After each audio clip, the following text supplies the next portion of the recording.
Welcome to American Dream. I'm Tina Richards, your host for tonight. America is the only industrialized nation that relies on capitalism to provide health care for their citizens. 45 million people have no health care, which means health care by emergency, and a large majority of the rest are underinsured. Most rely on their jobs to provide it, but more and more employers claim they can't afford to provide it as health care inflation has risen 57% over the last 6 years. We've covered union strikes and S-chip, skirting around the issue of single-payer health care. Tonight we are here to focus on an answer. And I would like to start with Congressman Conyers' bill, which is H.R. 676.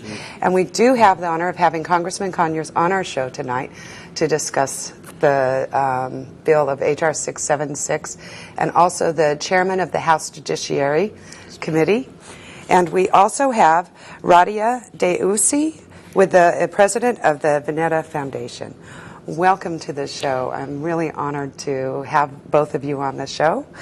And I'd like to go ahead and start with just a little bit of background.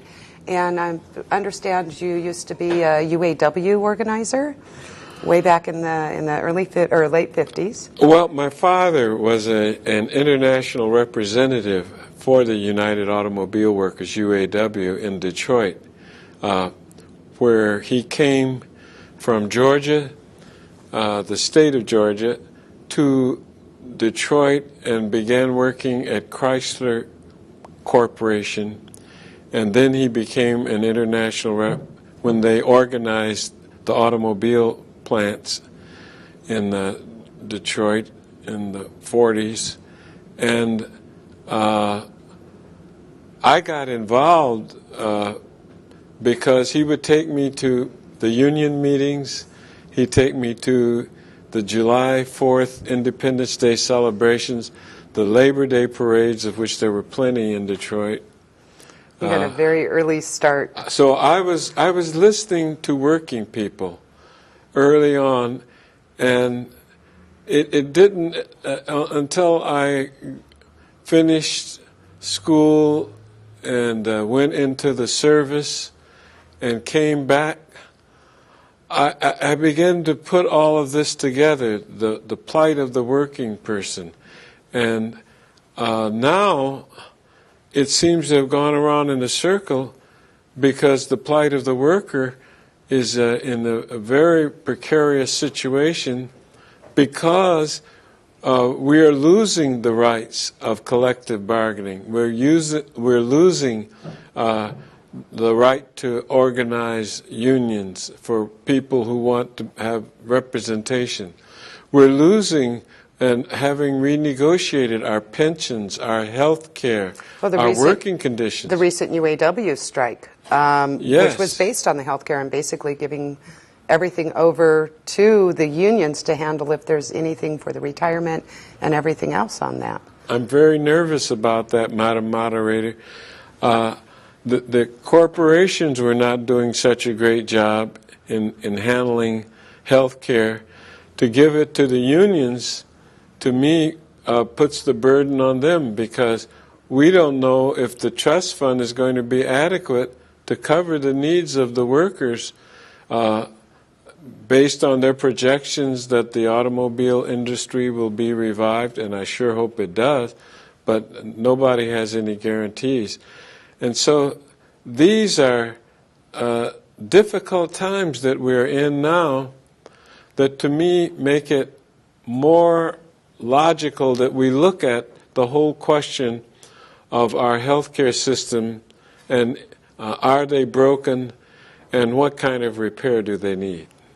And what exactly is H.R. 676? Well, H.R. 676 is a universal single-payer health care bill, which does something that none of the other plans that are called universal, that's a term we have to be a little careful of, because everybody's plan now is called universal. At the state level, it's a universal plan. The candidates running for president, the ones that talk about health care, it's always universal.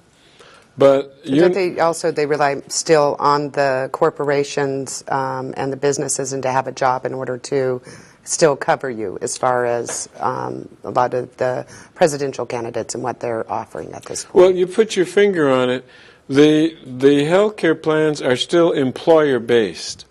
In other words, the kind of health care plan you may be offered depends on who you're working for. And that may not be what you want.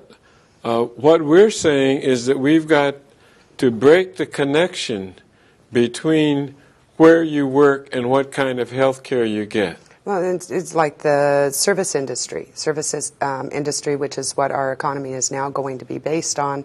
In so many regards, it's going to that direction. Yet the service industry has some of the minimalist coverage, where if you really get sick, or your kids really get sick, you're in trouble. Well, you're in trouble now any way that you go, because we've got a system that fundamentally does not cover you for everything. You have to read your insurance policy. And by the way, your doctor or his administrative person has to read it to see if you're covered. We've had cases, and we document every case that we have that comes to us, people that call in. We've had people that had insurance. It was covered their problem that they needed health provision from experts from. But when you get to the hospital says, we don't take this plan.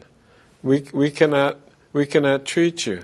Now, the president had offered what he called health insurance plans, where people pay into a certain amount each year. Private accounts. Exactly. And Yes. how does that meet the needs or not meet the needs of the people? Well, actually, to be fair with the president, we dismissed his plan out of hand. We didn't make any careful examinations of it, because private insurance account assume that you have enough money to pay into it, which presumes you have a job. The problem that we're having with our economy, the stock markets may be dipping down and going up and doing well, but for the average worker, job security is not good. Employment is going up. Jobs are harder to find, and more people are worried that have jobs whether they will continue to have jobs. Many of these companies, unfortunately, under our so-called free trade laws, are moving out of the United States because they can go to places where they don't have unions and where they can pay people a fraction of the money to do the same work. And so it's a very serious economic crisis that we're in that's aggravating the need for a universal single-payer health care plan.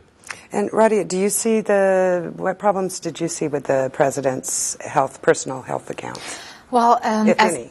Oh, yeah, of course. As Congressman Conyers said, it would be very difficult for people who are unemployed, first of all, to put the money into this account. But the other issue also with this type of financing of healthcare is for people who run into really catastrophic spending. If you have cancer, or, you can imagine